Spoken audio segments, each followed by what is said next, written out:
absolutely gleaming when I arrived last night. It's a bit chilly down here at Cardiff Bay. Ed Miliband's on his way later. We hope to be able to speak to him. We don't know yet. He's at the Millennium Centre just across from the bus. But we have another big Labour name on board this bus now. Stephen Kinnock is a prospective Labour MP standing in Aberavon in South Wales. Did I get anywhere near there, Mr. Kinnock? Aberavon, thank you. Not bad, Nick. Aberavon, and thank you for coming on board the bus.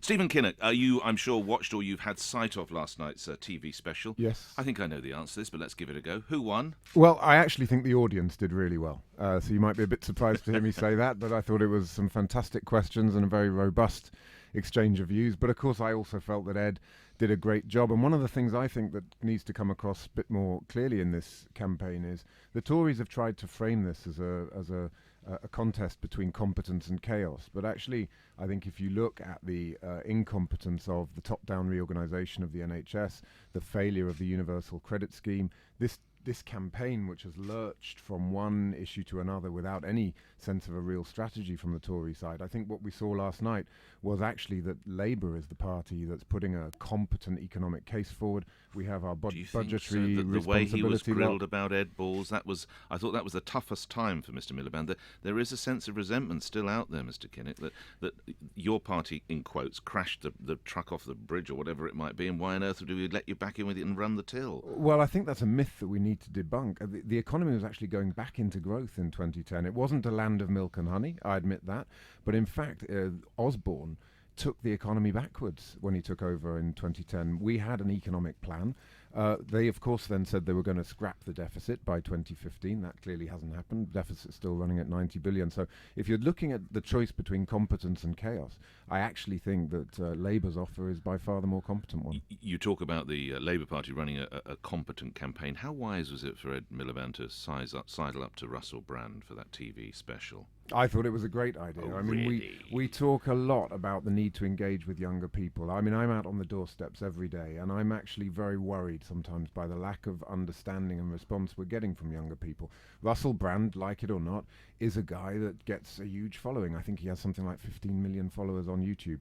Why not? Why not try and reach out to young people and have the guts to go into that guy's kitchen and have that conversation? I thought it was a really bold So move. it's a numbers game. It's because of the number of followers he has, is it? Do you think that made it appealing to Mr. Miliband? It's an engagement game, and if you're looking to bring young people into politics, get them interested, you've got to use the tools at your disposal. How much is 2015 like 1992 in that at that time your father, Neil, now Lord Kinnock, the esteemed politician, looked like he was going to get through, and then we all know what happened next. He didn't, and it was John Major. Is that going to happen next week? No, I think we're in a really good place. I feel really? One of the things I think one of these papers, Mr. Kinnock, and show you polls where you're trailing by 2 points. Yeah, but you know what we need to do? I think we also almost need to put the national polls to one side, because this is a contest that's taking place on the doorsteps in the marginals. And one thing I can tell you is that if you compare, the cliche terms air game and ground game, you're talking here about the air game, but the ground game is critically important. I've been in our marginal seats. I'm here looking at the data, looking at the way in which our game is organised on the ground, but and I think it's in a different league to the Tories. It could be one where your father failed to deliver, couldn't it, again? Well, look, I mean, we're fighting for an overall Labour majority. I hear you, but it could be 1992 again, couldn't it? Ed Miliband could join the list, Neil Kinnock and others. I don't think he will. Close but no cigar. I don't think he will. I think that the nation is clear on what it needs to see. What it needs to see is a change where we're going to move away from 0 hours contracts. We're moving away from the abhorrent bedroom tax. We're moving away from a society which is based on massive inequality, where the wealthiest 5 families in the country own more than 20% of the wealth of the rest of the nation. You're a political family, or even a political dynasty. Your sister, I think, named Rachel, she works with Ed Miliband now. Does your father regularly give advice to Ed? I know they talk, and clearly Ed talks to all former leaders. It's a great source of wisdom and How important advice. a sounding post might your dad be for Ed Miliband?